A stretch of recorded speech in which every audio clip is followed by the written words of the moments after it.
നമ്മളെല്ലാവരും വിശുദ്ധ അൽഫോൻസാമ്മയുടെ കബറടത്തിങ്കൽ തീർത്ഥാടകരായി എത്തിയിരിക്കുകയാണ്. അമ്മയോട് മധ്യസ്ഥം തേടുവാൻ, അമ്മയുടെ ജീവിത മാതൃക ധ്യാനിക്കുവാൻ, അതിലൂടെ നമ്മുടെ കുടുംബങ്ങളിലും അനുഗ്രഹങ്ങൾ നേടുവാനൊക്കെ ആയിട്ട് നമ്മൾ എത്തിയിരിക്കുന്നു. നിങ്ങളെല്ലാവരെയും വിശുദ്ധ അൽഫോൻസാമ്മ തൻ്റെ മധ്യസ്ഥത്താൽ അനുഗ്രഹിക്കട്ടെ എന്ന് പ്രാർത്ഥിക്കുന്നു. നിങ്ങളുടെ എല്ലാ നിയോഗങ്ങളും കർത്താവിൻ്റെ സന്നിധിയിൽ വാങ്ങിത്തരുവാൻ അമ്മയുടെ ശക്തമായ മധ്യസ്ഥത്തിന് കഴിയട്ടെ എന്ന് ആഗ്രഹിക്കുകയും പ്രാർത്ഥിക്കുകയും ചെയ്യുന്നു. ഇന്നത്തെ വചനത്തിലും നമ്മൾ പ്രാർത്ഥനയെക്കുറിച്ചാണ് കേൾക്കുക. ചോദിക്കുവിൻ, നിങ്ങൾക്ക് ലഭിക്കും; അന്വേഷിക്കുവിൻ, കണ്ടെത്തും; മുട്ടുവിൻ, തുറക്കപ്പെടും. വളരെ ഗൗരവമായിട്ട് ദൈവപിതാവ് മക്കൾക്ക് നന്മകൾ നൽകാൻ ആഗ്രഹിക്കുന്നു എന്ന കാര്യം കൂടി കർത്താവ് പറയുകയാണ്. നിങ്ങൾ നിങ്ങളുടെ മക്കൾക്ക് ഏറ്റവും നല്ലത് കൊടുക്കാൻ ആഗ്രഹിക്കുന്നെങ്കിൽ എത്രയധികമായി സ്വർഗസ്ഥനായ പിതാവ് തന്നോട് ചോദിക്കുന്നവർക്ക് നൽകുകയില്ല. അത്രമാത്രം നമ്മുടെ നന്മയെ കരുതുന്ന, നമ്മുടെ രക്ഷയെ കരുതുന്ന സ്വർഗസ്ഥനായ പിതാവ് ചോദിക്കുന്നവർക്കെല്ലാം സമൃദ്ധമായി ദാനങ്ങൾ നൽകുന്നുവെന്ന് നമ്മുടെ കർത്താവ് നമ്മളെ പഠിപ്പിക്കുകയാണ്. നമ്മളെല്ലാവരെയും മുന്നോട്ട് നയിക്കുന്നത് ഈ ഒരു വിശ്വാസമാണ്. പ്രാർത്ഥിച്ചാൽ ദൈവം കേൾക്കും എന്നുള്ളൊരു വിശ്വാസം. പ്രാർത്ഥിക്കേണ്ടത് എന്താണ്? പ്രാർത്ഥിക്കുന്നത്, നമ്മൾ സാധാരണ രീതിയിൽ പ്രാർത്ഥിക്കുന്നതെല്ലാം നമ്മുടെ ജീവിതത്തിൽ നിന്ന് ക്ലേശങ്ങൾ അകന്നു പോകണമേ എന്നും, കുരിശുകൾ മാറ്റിത്തരണമേ എന്നും, ഭൗതികമായ നന്മകൾ നൽകണമേ എന്നുമാണ്.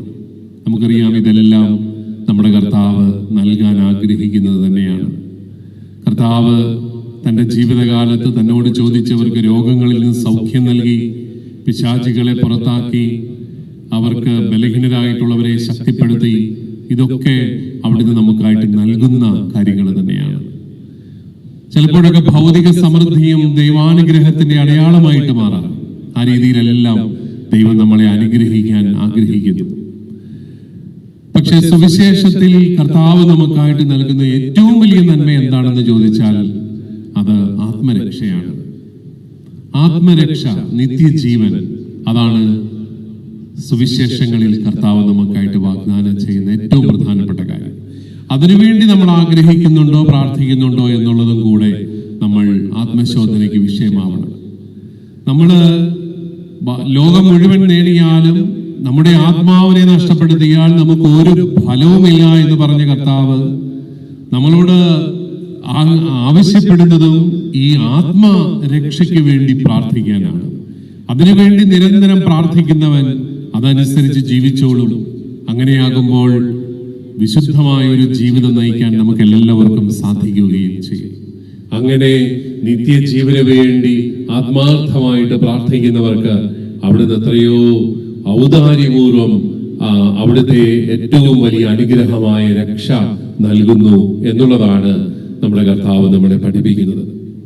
വിശുദ്ധ അൽഫോൻസാമ്മയുടെ ഏറ്റവും പ്രശസ്തമായ പ്രാർത്ഥന നമുക്കറിയാം. ഓ ദിവ്യ ഈശോയെ, തിരുഹൃദയത്തിലെ മുറിവിൽ എന്നെ മറയ്ക്കണമേ. സ്നേഹിക്കപ്പെടാനും വിലമതിക്കപ്പെടാനുമുള്ള എന്റെ ആശയിൽ നിന്നും വിമുക്തയാക്കണമേ. കീർത്തിയും ബഹുമാനവും സമ്പാദിക്കണമെന്നുള്ള ദുഷിച്ച ഉദ്യമത്തിൽ നിന്ന് എന്നെ രക്ഷിക്കണമേ. അങ്ങേ തിരുഹൃദയത്തിലെ സ്നേഹാഗ്നി ജ്വാലയിലെ ഒരംശമാകുന്നത് വരെ എന്നെ എളിമപ്പെടുത്തണമേ എന്ന് തുടങ്ങിയുള്ള മനോഹരമായ ഒരു പ്രാർത്ഥനയുണ്ട് അൽഫോൻസാമ്മയുടേത്. എല്ലാ ദിവസവും അമ്മ പ്രാർത്ഥിച്ചിരുന്ന ഒരു പ്രാർത്ഥനയാണ്. ഒരുപക്ഷെ നമ്മുടെ പ്രാർത്ഥനയും അൽഫോൻസാമ്മയുടെ പ്രാർത്ഥനയും തമ്മിലുള്ള ഒരു വ്യത്യാസവും നമുക്ക് ആ പ്രാർത്ഥനയിൽ കാണാം. നമ്മള് എല്ലാ മുറിവുകളിൽ നിന്നും, എല്ലാ വേദനകളിൽ നിന്നും നമ്മളെ രക്ഷിക്കണമേ എന്ന് പ്രാർത്ഥിക്കുമ്പോൾ അൽഫോൻസാമ്മ പ്രാർത്ഥിക്കുന്നത് തിരുഹൃദയത്തിലെ മുറിവിൽ എന്നെ അങ്ങ് മറയ്ക്കണമേ എന്നാണ്. അതായത്, കർത്താവേ, നിന്റെ സഹനത്തിൽ എന്നെ നീ പങ്കാളിയാക്കണമേ. ആ മുറിവിന്റെ ആഴങ്ങളിൽ എനിക്കും എത്തിച്ചേരാനായിട്ട് ഇടയാക്കണമേ എന്നുള്ള മനോഹരമായ പ്രാർത്ഥന. നമ്മൾ പ്രാർത്ഥിക്കുന്നത് സ്നേഹിക്കപ്പെടാനും വിലമതിക്കപ്പെടാനുമുള്ള സാഹചര്യങ്ങൾ തരണമേ എന്നാണെങ്കിൽ, അൽഫോൻസാമ്മ പ്രാർത്ഥിക്കുന്നത് സ്നേഹിക്കപ്പെടാനും വിലമതിക്കപ്പെടാനുമുള്ള എൻ്റെ ആശയിൽ നിന്നും എനിക്ക് വിമുക്തി നൽകണമേ എന്നാണ്. അത് നമുക്ക് എങ്ങനെയാണ് ഉൾക്കൊള്ളാൻ സാധിക്കും? നമുക്കാണെങ്കിൽ കിട്ടുന്ന സ്നേഹം ഒന്നും പോരാ. എനിക്ക് വില തരുന്നില്ല എന്നുള്ളതാണ് നമ്മുടെ ഏറ്റവും വലിയ സങ്കടം. എൻ്റെ ഭർത്താവ് എനിക്ക് വില തരുന്നില്ല, ഭാര്യയുടെ മുമ്പിൽ എനിക്ക് ഒരു വിലയില്ല, മക്കളാണെങ്കിൽ എനിക്ക് വില തരുന്നില്ല, നാട്ടുകാരെനിക്ക് വില തരുന്നില്ല. ഇതൊക്കെയാണ് നമ്മുടെ ഏറ്റവും വലിയൊരു ദുഃഖം. എനിക്ക് വില തരുന്നില്ല, എന്നെ വിലമതിക്കുന്നില്ല. അങ്ങനെ വേദനിച്ച് വിലമതിക്കാൻ ആൾക്കാരെ തരണമേ, സ്നേഹിക്കാൻ ആളെ തരണമേ എന്നും പറഞ്ഞുകൊണ്ട് പ്രാർത്ഥിക്കുന്ന നമ്മളെ ദേഷിക്കുന്നവർക്കെല്ലാം മാനസാന്തരം വരുത്തി സ്നേഹിക്കാനായിട്ട് ഇടയാക്കണമേ എന്ന് നമ്മൾ പ്രാർത്ഥിക്കുമ്പോൾ അൽഫോൻസാമ്മ പ്രാർത്ഥിക്കുന്നത് കുറച്ചുകൂടെ ആഴത്തിലുള്ള ഒരു പ്രാർത്ഥനയാണ്. സ്നേഹിക്കപ്പെടാനും വിലമതിക്കപ്പെടാനുമുള്ള എന്റെ ആശയിൽ നിന്നും വിമുക്തയാക്കണമേ എന്ന് പറഞ്ഞാൽ, കർത്താവേ, നിന്റെ സ്നേഹം തിരിച്ചറിയുമ്പോൾ ഈ ഭൗതിക ലോകത്തിൽ സ്നേഹിക്കപ്പെടാനുള്ള ആഗ്രഹങ്ങളിൽ നിന്ന് ഞാൻ വിമുക്തയാകും. അതെനിക്ക് ആന്തരികമായ വലിയ ഒരു സ്വാതന്ത്ര്യം നൽകും. നമ്മൾ പലപ്പോഴും പ്രാർത്ഥിക്കുന്നത് നമുക്ക് കീർത്തിയും ബഹുമാനവും എല്ലാം ലഭിക്കണമേ എന്നുള്ളതാണ്. അതെങ്ങനെയാണ് ലഭിക്കുന്നത്? അത് കൂടുതൽ സമ്പത്ത് ലഭിക്കുമ്പോൾ നമുക്ക് കീർത്തി ലഭിക്കും, ബഹുമാനം ലഭിക്കും. കൂടുതൽ സ്വാധീനം ലഭിക്കുമ്പോൾ ഇതൊക്കെ ഉണ്ടാവും. സമൂഹത്തിൽ വിലയും നിലയും ഒക്കെ ഉണ്ടാവും. അങ്ങനെ ഭൗതിക നന്മകൾ ലഭിക്കുന്നതിലൂടെ എനിക്ക് കീർത്തിയും ബഹുമാനവും എല്ലാം ലഭിക്കും. പക്ഷെ അൽഫോൻസാമ്മ പ്രാർത്ഥിക്കുന്നത് കീർത്തിയും ബഹുമാനവും സമ്പാദിക്കണമെന്നുള്ള ദുഷിച്ച ഉദ്യമത്തിൽ നിന്ന് എന്നെ രക്ഷിക്കണമേ. വലിയ സ്വാതന്ത്ര്യത്തിലേക്ക്, ആന്തരിക സ്വാതന്ത്ര്യത്തിലേക്ക് നയിക്കണമേ എന്നുള്ള പ്രാർത്ഥനയാണ് അൽഫോൻസാമ്മയുടേത്. നമ്മളൊക്കെ കീർത്തിയും ബഹുമാനവും തേടി നടന്ന് അവശരായവരാണ് പലപ്പോഴും. നമ്മൾ ആഗ്രഹിക്കുന്നിടത്തോളം കീർത്തിയും ബഹുമാനവും എവിടെ നിന്നെങ്കിലും കിട്ടിയോ? കിട്ടത്തുമില്ല, കിട്ടിയിട്ടുമില്ല. അതാണ് നമ്മുടെ ഒരു പ്രത്യേകത. ഈ ലോക ജീവിതം എപ്പോഴും നമ്മളെ സംതൃപ്തമാക്കുന്ന ഒന്നല്ല, എപ്പോഴും അസംതൃപ്തിയിലേക്ക് നയിക്കുന്നതാണ് ഭൗതിക ജീവിതം. അവിടെ പരിശുദ്ധ അമ്മ പ്രാർത്ഥിക്കുന്നത്, അൽഫോൻസാമ്മ പ്രാർത്ഥിക്കുന്നത് ഈ കീർത്തിയും ബഹുമാനവും സമ്പാദിക്കണമെന്നുള്ള ദുഷിച്ച ഉദ്യമത്തിൽ നിന്ന് എന്നെ രക്ഷിക്കണമേ എന്നാണ്. അതോടൊപ്പം മാനുഷികമായ സ്നേഹം തേടി നടക്കുന്ന അതിനുവേണ്ടി നമ്മൾ കൂടുതലായിട്ട് പ്രാർത്ഥിക്കുമ്പോൾ വിശുദ്ധ അൽഫോൻസാമ്മ പ്രാർത്ഥിക്കുന്നത് അങ്ങേ ദിവ്യ ഹൃദയത്തിലെ സ്നേഹാഗ്നി ജ്വാലയിലെ ഒരു തരി ആകുന്നതുവരെ എന്നെ എളിമപ്പെടുത്തണമേ എന്നാണ്. പ്രിയപ്പെട്ടവരെ, ആത്മാവിന്റെ രക്ഷയ്ക്ക് വേണ്ടിയാണ് നിങ്ങൾ ആഗ്രഹിക്കേണ്ടത്, പ്രാർത്ഥിക്കേണ്ടത് എന്ന കർത്താവിന്റെ ആഹ്വാനം ഏറ്റവും കൃത്യമായിട്ട് ഉൾക്കൊണ്ട് അൽഫോൻസാമ്മ പ്രാർത്ഥിച്ച ലളിതമായ പ്രാർത്ഥനയാണിത്. അത് ഭൗതികമായ നന്മകൾക്ക് വേണ്ടി ഉള്ളതിനേക്കാളും ആത്മീയമായ സ്വാതന്ത്ര്യത്തിന് വേണ്ടി, ദൈവ ഐക്യത്തിന് വേണ്ടിയിട്ടൊക്കെയുള്ള പ്രാർത്ഥനയാണ്. നമ്മുടെ ഭൗതിക ജീവിതത്തിൽ നമ്മൾ ലക്ഷ്യം വെക്കേണ്ട പ്രധാനപ്പെട്ട കാര്യങ്ങൾ ഏതാണ്? അതെല്ലാം ഈ ആത്മരക്ഷയാണ്, ദൈവ ഐക്യമാണ്. ദൈവമേ, നിന്നോട് ഐക്യപ്പെടുന്ന ആ ഒരു അനുഭവം, നിത്യജീവനിലുള്ള പങ്കാളിത്തം, ഇതൊക്കെയാണ് നമ്മൾ ലക്ഷ്യം വെക്കേണ്ടത്.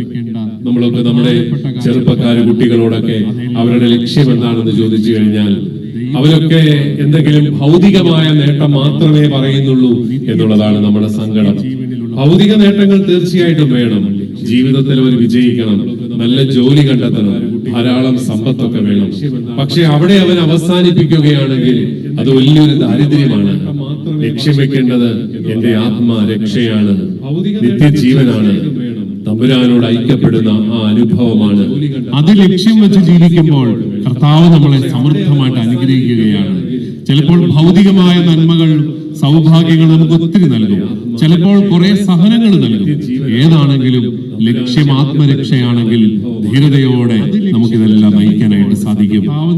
വിശുദ്ധ അൽഫോൻസാമ്മയ്ക്ക് സഹിക്കാൻ സാധിച്ചത്, സഹനത്തിലൂടെ വിശുദ്ധീകരിക്കപ്പെടാൻ സാധിച്ചത് അമ്മയുടെ പ്രാർത്ഥന ഒരിക്കലും സഹനത്തിൽ നിന്നുള്ള മുക്തിയായിരുന്നില്ല. ദിവ്യ സ്നേഹാഗ്നിജ്വാലയിൽ ഒരു തരിയാകുന്നതുവരെ എന്നെ എളിമപ്പെടുത്തണമേ എന്ന പ്രാർത്ഥനയാണ്. പ്രിയപ്പെട്ടവരെ, നമ്മുടെ ഈ പ്രാർത്ഥനകളെ നമുക്ക് പുനഃക്രമീകരിക്കാം. നമ്മുടെ പ്രാർത്ഥനകളും ഈ ദൈവേഷ്ടത്തിന് അനുയോജ്യമായ രീതിയിൽ ആകണം എന്നുള്ളൊരു ആഗ്രഹം ജനിപ്പിക്കാനായിട്ട് നമുക്ക് പരിശ്രമിക്കാം. അങ്ങനെയാകുമ്പോൾ നമ്മുടെ ലക്ഷ്യങ്ങൾ മാറും, നമ്മുടെ പ്രാർത്ഥനയുടെ തന്നെ വിഷയങ്ങൾ കുറച്ചും കൂടെ വിശാലമാകും. നമ്മളിങ്ങനെ നമ്മുടെ മാത്രം താല്പര്യങ്ങൾക്ക് വേണ്ടി പ്രാർത്ഥിക്കുന്നു എന്നുള്ളതിനേക്കാളും കുറച്ചുകൂടെ വിശാലമായി നമ്മുടെ ജീവിതത്തെ കാണുവാൻ, ജീവിതത്തിന്റെ ലക്ഷ്യങ്ങളെ നോക്കി കാണുവാനൊക്കെ നമുക്ക് സാധിക്കും. അത് നമുക്ക് വലിയ കരുത്തായിട്ട് മാറും. കുരിശുകളെ നേരിടാനുള്ള ശക്തിയാണ് പ്രാർത്ഥനയിലൂടെ നമുക്ക് ലഭിക്കുക. ഈ ലോക ജീവിതത്തിൽ കുരിശുകൾ ഒരിക്കലും ഒഴിവാക്കാനായിട്ട് സാധിക്കില്ല. അതിൽ നിന്ന് ഒളിച്ചോടുകയല്ല, മറിച്ച് അതിനെ നേരിടുകയാണ്, അതിനെ സ്വീകരിക്കുകയാണ് ഏറ്റവും കരണീയമെന്ന് അൽഫോൻസാമയുടെ ജീവിതം നമ്മളെ പഠിപ്പിക്കുന്നു. നമുക്കും പ്രാർത്ഥനയുടെ മനുഷ്യരായി മാറാം. പ്രാർത്ഥന നമ്മുടെ മനസ്സുകളെ ശാന്തമാക്കും, ശക്തിപ്പെടുത്തും. ജീവിതത്തെ നേരിടുവാനും ധീരതയോടെ ജീവിക്കാനും എല്ലാം